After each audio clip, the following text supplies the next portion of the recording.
If by any chance someone signed in early, hang with us. We are starting half an hour early in order to try and sort out how we actually collaborate on these things. Okay. Also, someone sending me adorable cat photos. Hi.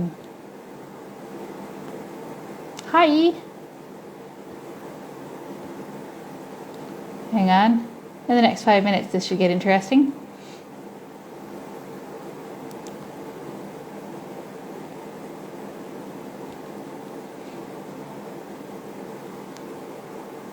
Tap. Okay.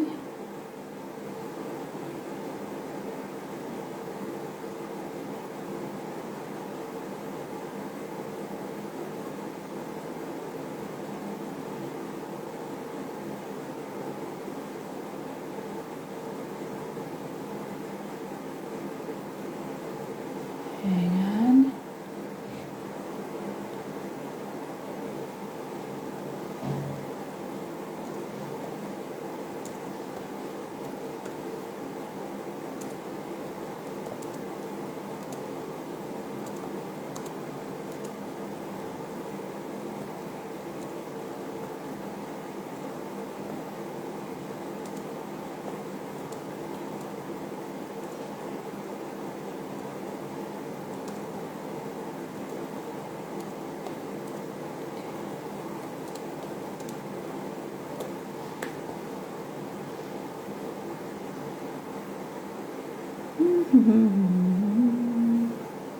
Right, that's what that does. Okay, hang with us here. We're trying to work out how to actually do a collaboration. So hopefully Malkie is joining any minute now.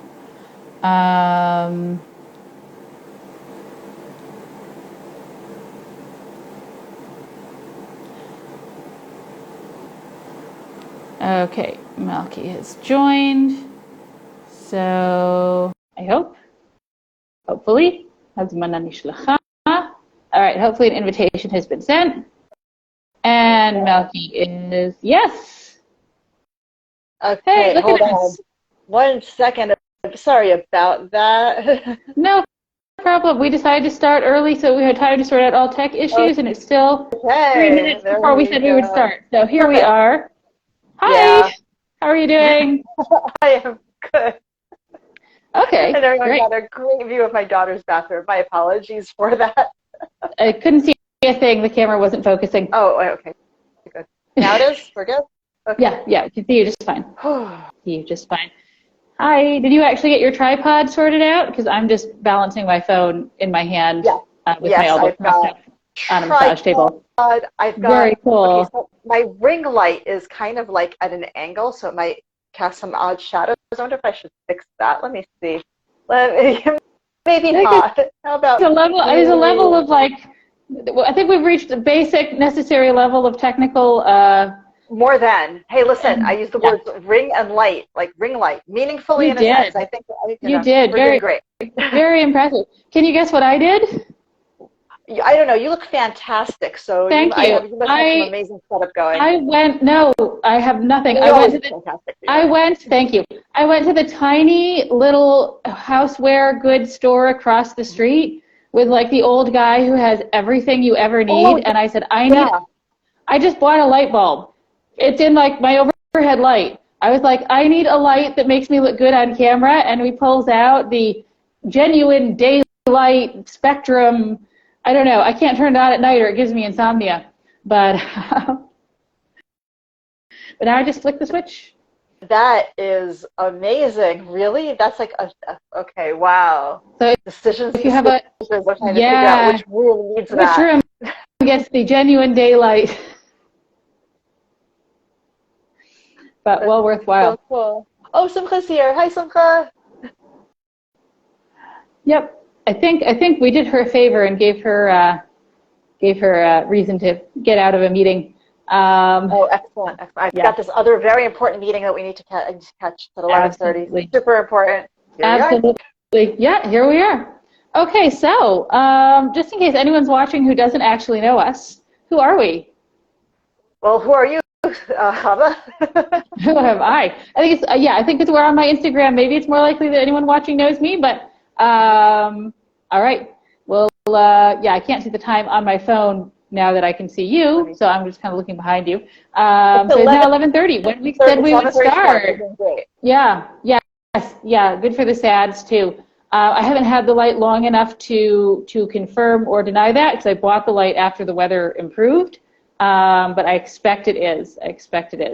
One thing I actually found out is that apparently in order to improve your sleep, people are always talking about having low lights in the evening so that your brain can start shifting into, but apparently it's also very, very important to have bright light during the day. And if you're stuck inside all day, then you really do want very bright lights in your house or office in order to give your brain some semblance of a circadian rhythm. Yeah, good to know. All right, so thank you for joining our live, everyone who's joined. We started early to get the tech issues sorted out, and they are sorted, and here we are. So I am Havva Mahler, practitioner, Chinese medicine, and expert in classical Chinese astrology, and with me is... I'm Malkie Rimon, and I'm a life coach with a particular specialization in issues of attachment. Okay. Yeah. Amazing. Great. And what are we here today to do? Oh my gosh. Today we are here because I have clients coming to me and they are one after another is like, I'm so negative. This is a flaw of mine. And I need to take care of this flaw and I need to become a positive. I basically need to completely overhaul my entire personality and become somebody else. Mm-hmm. And no, there is power in negative thinking. I know, all the gurus say no, it's always positive, think good, it'll be good. Positive thinking is the key. And that's not wrong. It's a really helpful message for people who are oriented toward positive thinking already. But for people who are oriented toward negative thinking, and we need these people badly in our society, then go with it, use it. I mean, you need to be responsible about your negative thinking. I think that's not an obvious thing. If you're a negative thinker, I mean, you also have to be responsible about positive thinking, right? Having a bias that leans in one direction or another it's not a value judgment on who you are as a person, and nor do you have to change it. That's amazing. What do you think? Well, I'll tell you what, it's really reminding me of something I heard Mayim Bialik say in one of her podcast episodes. God only knows, I probably can't find the actual episode, but she was talking about getting diagnosed with an anxiety disorder and realizing that her entire family has anxiety disorders, and like everyone she went to school with has anxiety disorders, and basically everyone she knows at college has anxiety disorders, and then going, wait a minute, like I'm an Ashkenazi Jew, and my family are Ashkenazi Jews, and a lot of people in my college are Ashkenazi Jews, and we are all descended from people who were like, oh, I'm not happy with my environment. I'm going to take my whole family and move them across the world because it's feeling uncomfortable right now. It's like we are literally bred for negative thinking because the people who are like, no, I'm sure it's going to be fine, didn't necessarily survive to have children. Right. And like I think that's a lot of your clientele, a lot of my clientele also are, if not Ashkenazi Jews, immigrants of one kind or another, which means people who maybe were focused a lot on the positive benefits of moving, but also probably were really, really sensitive to negative signals from their current environment telling them that now is the time to get out. And and this is the attachment piece, a lot of anxiety disorders are attachment, or they're basically like where we know that human beings' preeminent need is not actually food and water. Like we believe that it is, we just need that for basic survival. It's not actually a fundamental need. The fundamental need is for attachment. Therefore, the biggest enemy possible is separation. What does the thought of separation cause? It causes anxiety. So where exactly the word disorder comes in, I'm not a medical professional, but there's a certain amount of anxiety that our brains are simply built to experience. And I think that actually one of the mistakes, I don't want anyone to touch their meds. I don't want anyone to change anything. If you're getting treatment, keep getting treatment. And anxiety has been over medicalized. It's, you know, there's a certain amount of anxiety that's simply built into our human brains. And if you have a human brain that is a normal functioning human brain, then you're going to experience some amount of anxiety. And how much of that, like, where is the line that makes that anxiety pathological is a really tricky question. And it's also often situational. So these are things that need to be like considered and dealt with in the big picture. Yeah, I mean, and there are certainly situations where the healthy response is to be anxious. Yes. Yeah. And I read once the study about a woman whose name and address are kept very, very carefully concealed by the people who study her, who suffered brain damage and is incapable of feeling anxiety and fear. Yes, she's been hit by cars a lot. She's been robbed multiple times. She's been kidnapped. How do you? Okay. Yeah, so at this point, her family and I guess the people who are studying her are kind of trying to keep her, like trying to let her live her life and yet not allow her to walk in front of cars or get into cars with strange men or give people her credit card because they ask nicely. Yeah, so yes, anxiety keeps us alive, and you know, in the right amounts. And I think that there's a difference between anxiety and negative thinking, right? Mm-hmm. Because anxiety is often blind, mm-hmm. and you're actually, the definition of anxiety is that there's separation and you're blind to what the separation is. In the new felt, I'm getting into the weeds here, I'm sorry. That's fine, that's fine. But one of the ways in which to look at the fundamentals of anxiety is that way. Mm-hmm. Negative thinking is going to be in partnership with that. That's not all it is. I think that there's a certain amount of like risk assessment that isn't necessarily caused by anxiety, mm-hmm. right? Am I making sense there? That that a person who's negative thinking is very, very carefully assessing risk. And mm-hmm. yes, that's okay. That's basically exactly what you're saying now that I'm thinking about it. But I'm not sure if is that really based on anxiety necessarily, or is it, you know, just because I always thought of it as a personality thing.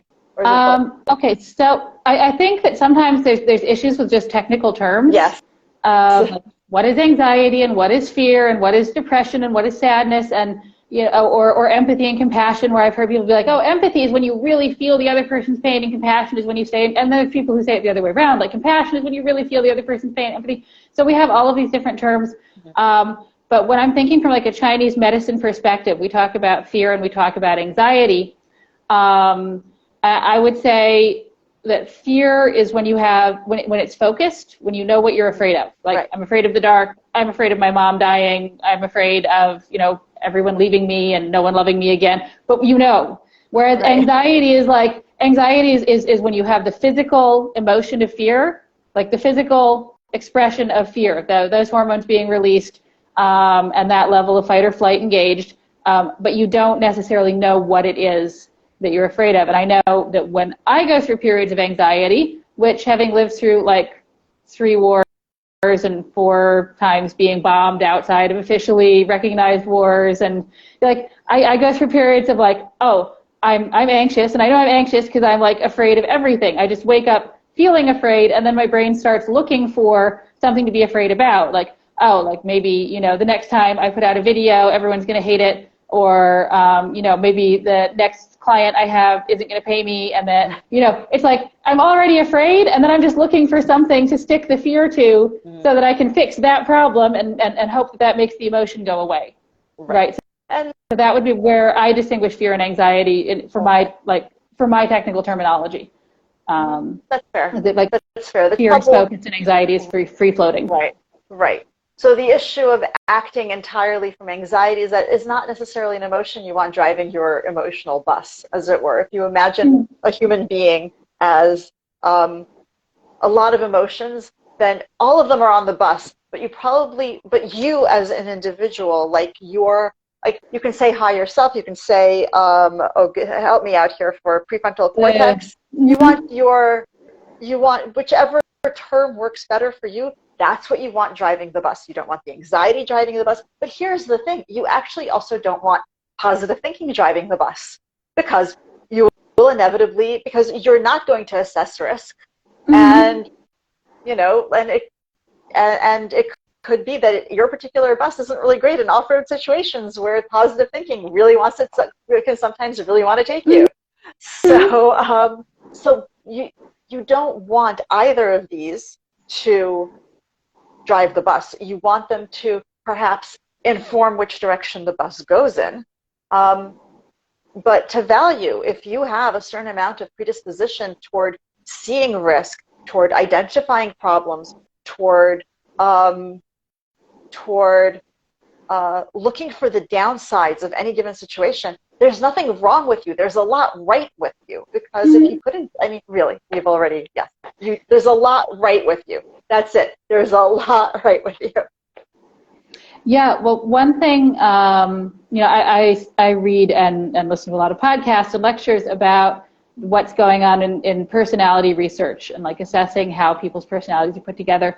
And if you're looking at, the Big Five, which is the current leading model of personality, understanding personalities among researchers, psychological researchers, then what you see is that for every one of the Big Five personality traits, there's a spectrum, right? And so every person is going to be somewhere along the spectrum. If we're looking at the spectrum of what they call neuroticism versus emotional stability, everyone's going to be, have a certain amount of sensitivity to negative stimuli in the environment. And some people are going to be very not sensitive to negative stimuli, and they're probably going to be happier overall. Some people are going to be very, very sensitive to negative stimuli, and they might be less happy going through life because they're much more aware of potential risks and dangers, and they might experience more negative emotion.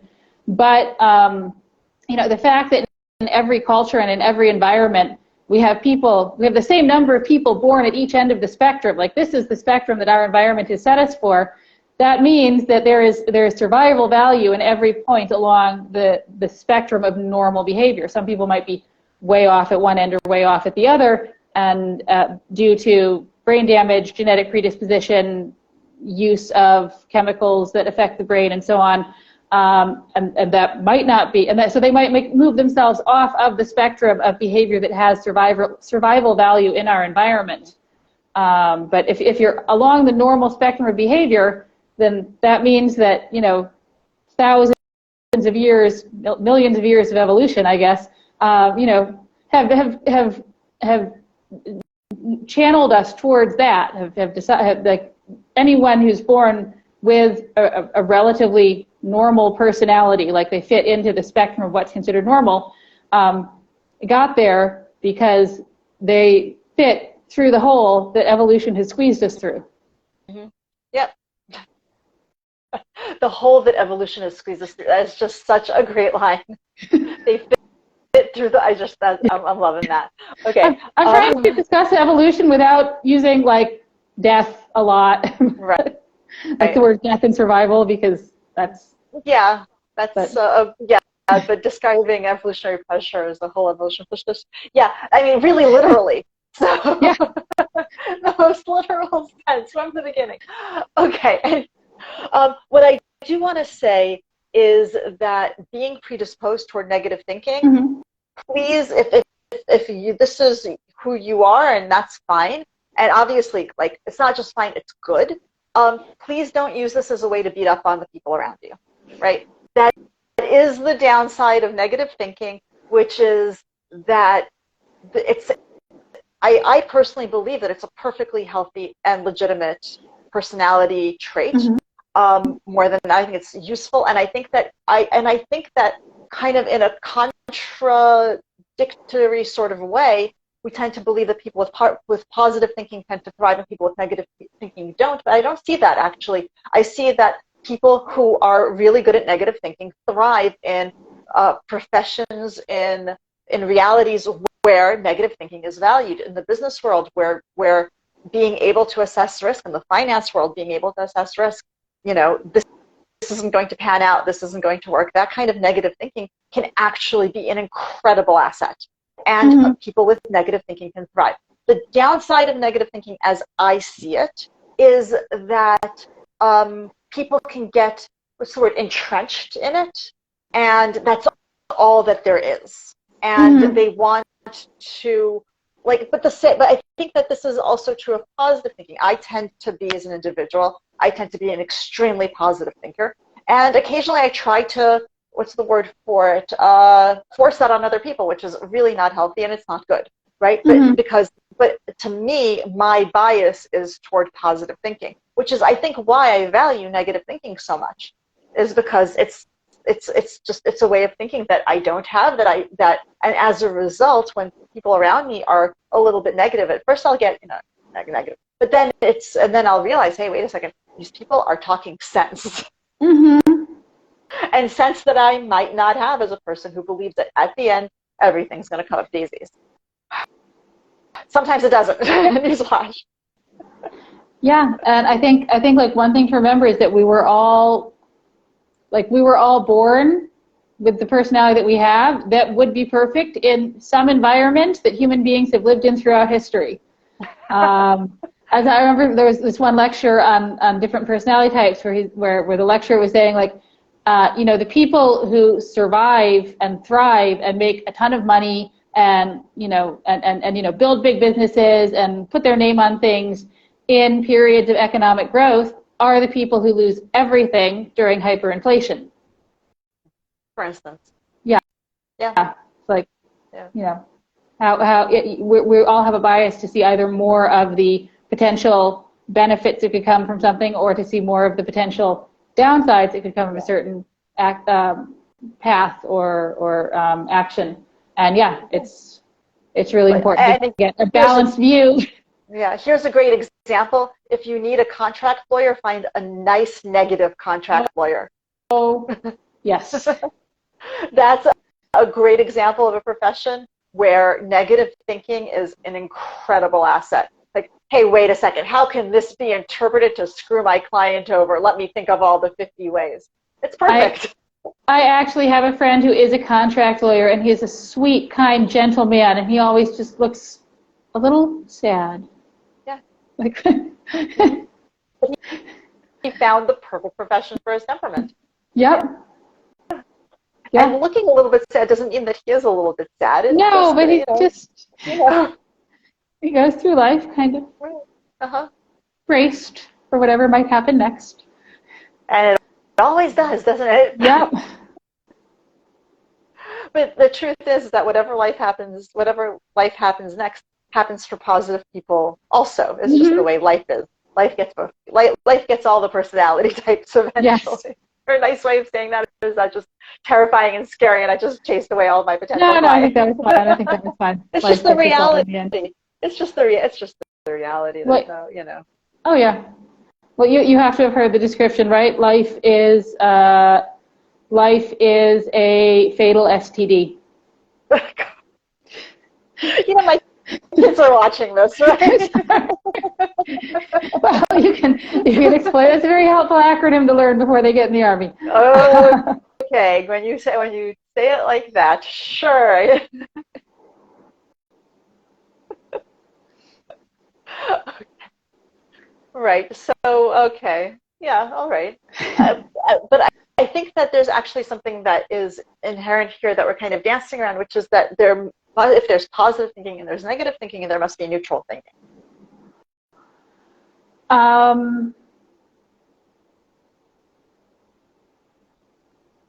Okay, so if you look at a spectrum, and we go from 0 to 100, and we say, 0 to 49 is negative, and 51 to 100 is positive. I don't think people spend all of their life on one point on the line. Right. If you see someone's negative thinking, someone might be dancing around between 26 to 47 to 17, depending on their environment and what they've been going through and whether they're in therapy. I'm totally willing to believe that people hit 50, but I don't believe that anyone lives on any one point on the line. Right. So I'm not sure. Okay, while I believe that there are individuals who believe that their thinking is neutral, I don't believe it actually exists. I think that 50 means that you have some balance between positive thinking and negative thinking. I don't think it means that your thinking is neutral. that there's no bias attached. There's no positive or negative bias attached to it. I don't believe. I haven't. I haven't seen it ever. I've met people who believe. Well, I was thinking about it. That's usually a male problem of believing things about yourself that are fascinating. And if that helps you get through the day, that's fine. But no, that's not actually no. If you think about it. Like I, off the top of my head, can't really think of a good evolutionary use for neutral thinking, because basically everything that we experience in life is pushing us to take action.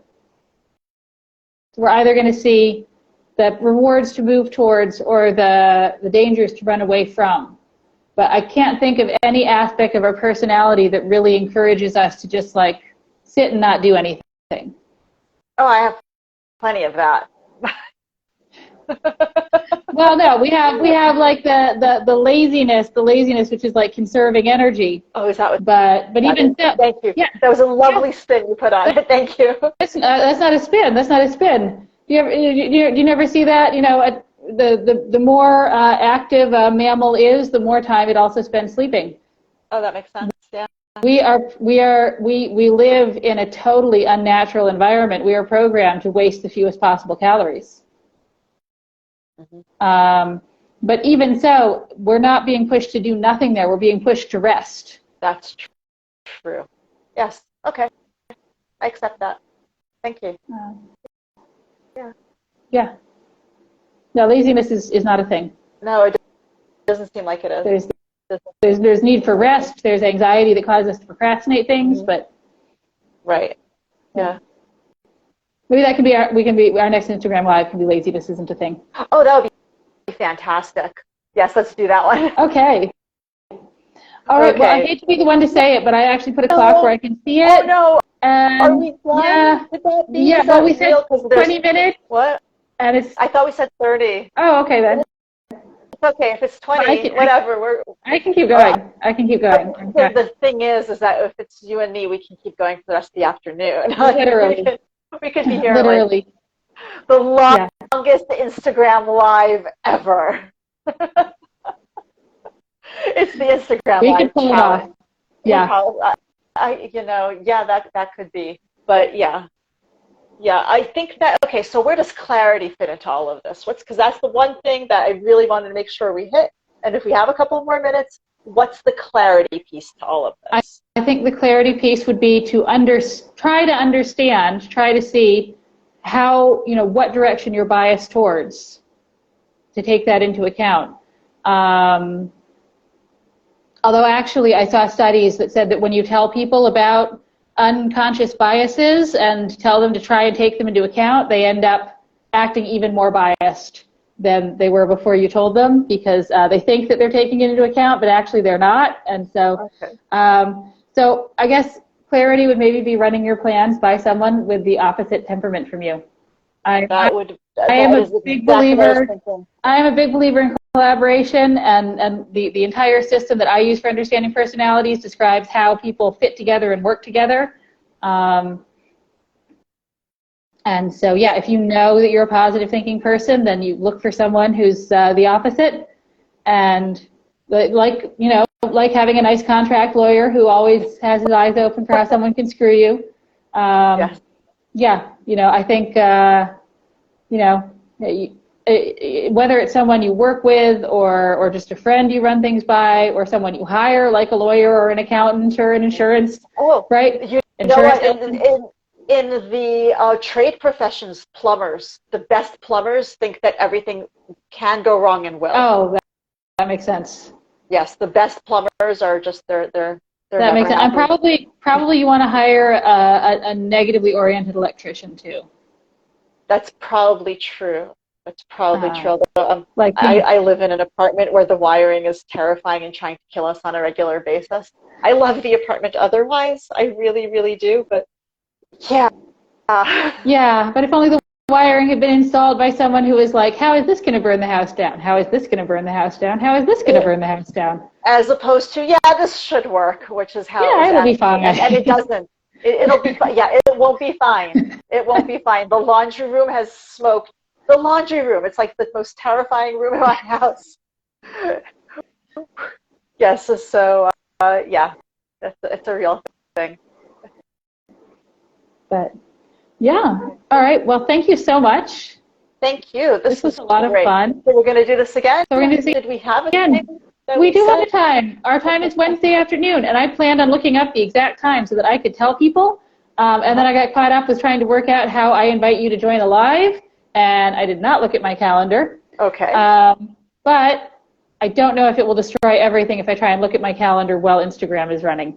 You know what? We're just going to have to. We're looking at next Wednesday, and we will send afternoon, and we will let everyone know. That's exactly right. And this time I'll actually send out a notice in advance. You know, okay, I created the notice. You posted appreciate it. that. We're doing great for and that was joint effort. That is. So our next section is, what did we say? Yeah, laziness is not a thing. Not a thing. Okay, I already have. If you do the Canva, I will do the Canva in mind. All right. Okay. Wonderful. All right. So now, everyone who's been watching, it's about to get really boring as I try and work out how to stop this live and yet save it and share it to both of our feeds. So this might be the point where you should get on with your day. The live will be open for a couple more minutes as I try and sort that out. Thank you so much for joining us. And then you hit all the buttons for saving it.